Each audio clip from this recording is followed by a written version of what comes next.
Hi there. So your beautiful child is about to spend some time in hospital, where there is an incredible team of people dedicated to looking after them. But here's the thing, there are a few safety hazards that maybe they and you are not too familiar with. Well, we really need your help to keep your beautiful child safe. And it all starts right here, at home, with some preparation before you leave. Now, hopefully and surely you've already watched this incredibly informative and highly entertaining video. Why, I give it 5 stars. You can also check out more information right here at the CDHB website. You will also receive a letter from the hospital. Please have a good read of it because it'll say what your child does and doesn't need to bring along. These guys are obviously onto it, which reminds me, if your beautiful child is on some form of medication, please take it with you so the hospital can check it out. Hello, I believe we are set to go. Am I right, family? I will see you at the hospital. Let's go. The most important thing for you to remember when you and your child are in hospital is that the staff are here to help. So please listen to their instructions, much like these lot. Hello there. Now, if there is something you don't understand, please ask.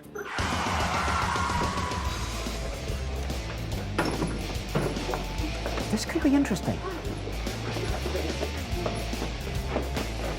Hello Maddie, we have a bracelet here for you so we know who you are in hospital. When your child is first admitted, they'll get their very own, very extra special ID band, just to make sure they get the right medication and the right treatment, which of course they can't get if they get confused with somebody else. Chances are your child will be seen by many different staff members on many different occasions. And the ID band acts as a little stop sign. At every step of the journey in hospital, it's a reminder to staff to double check. In fact, feel free to check yourself that the staff are checking it. They really won't mind. Of course, this is only going to work if your child keeps wearing their ID band at all times. So even if they find it a little irritating, please don't remove it. It's there for a reason, right throughout their stay at hospital. Hi! Oh, what are you doing? Also at admission, someone from the nursing or medical staff will ask what medication your beautiful child might already be on. If they don't ask, now's a really good time to sing out and let them know. From this moment on, they'll take over prescribing and giving it out. Which means the best thing to do with any medication that you may have brought in, after you've shown it to the staff, of course, is to take it back home. You definitely don't want to be giving your child medication yourself once they've been admitted to hospital, unless you've checked with the medical or nursing staff first. If you do, they may end up having too big a dosage or taking medications which conflict with each other, and that could be uncomfortable or even dangerous.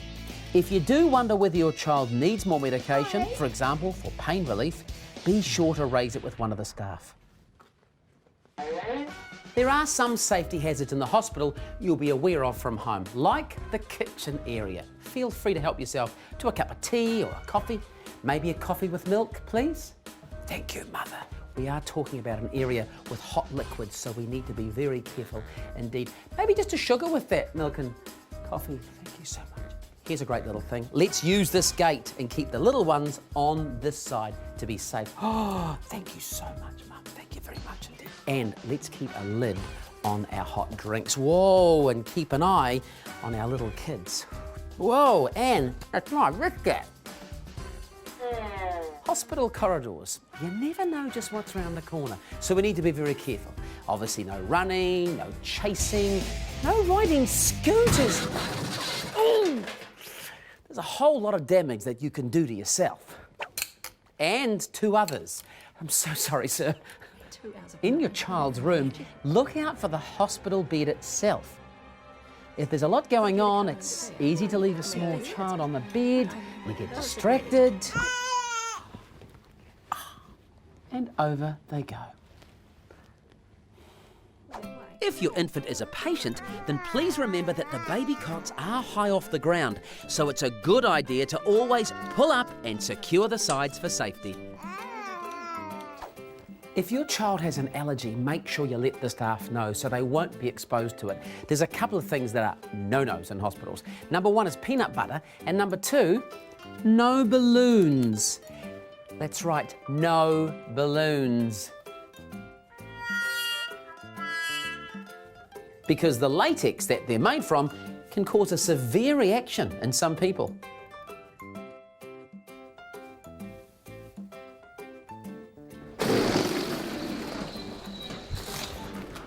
So, even though it may seem a good idea to bring your child or someone else's child a balloon, please don't.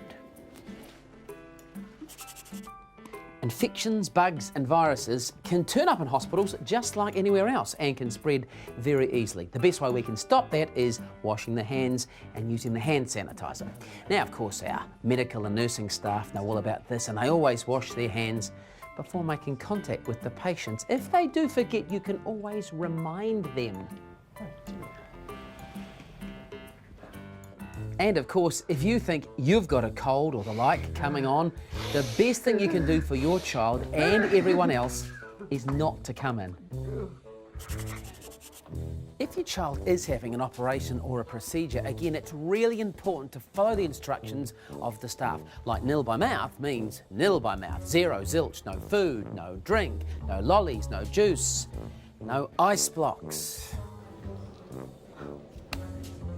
Otherwise, the operation may have to be put off until another time. And that's not going to be much fun for anybody. At some point, your child may be hooked up to an IV or catheter and they want to get up and move about, maybe go to the toilet. Well, the danger is that they'll pull out the catheter or IV and that's going to hurt. So call a nurse to help. You might be thinking, the nurses are busy, I've got this. I don't want to bother them. Well, trust me, they really prefer to be bothered. And speaking of hooked up, there's all sorts of interesting equipment in hospital, including machines with wires and tubes and buttons, the sort of thing a kid would love to play with. Or maybe some adults. If the pump alarm sounds, get a nurse to help. And really, it's best to leave the equipment to the experts. At night, the hospital wards are locked. Sorry. At night, the hospital wards are locked, just like you lock your house at night to keep your family safe.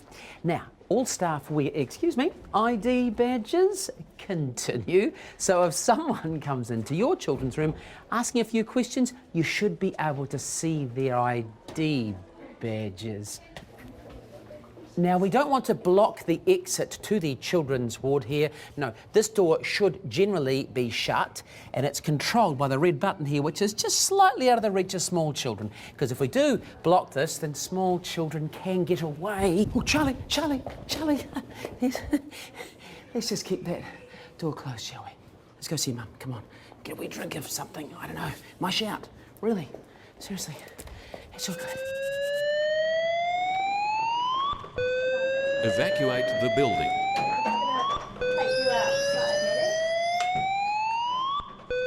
Evacuate the building.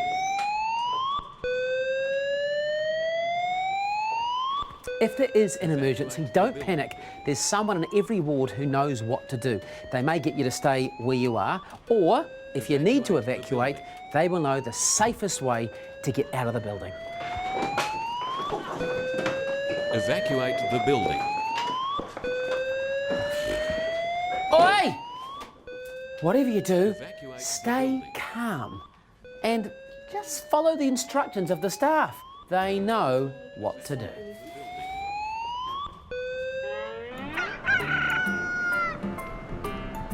Hopefully, in no time at all, your child is discharged and you're heading for home. Now is a really good time to make sure you know what is happening next. Like maybe you're taking home some medication, which naturally you will store securely. When do you take those tablets? Was it with food? After food? Before food? If you've got any questions, make sure you leave with the answers. If in doubt, sing out.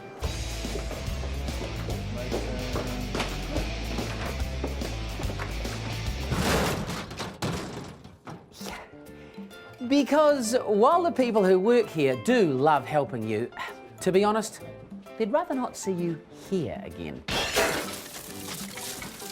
Thanks for watching, and be safe.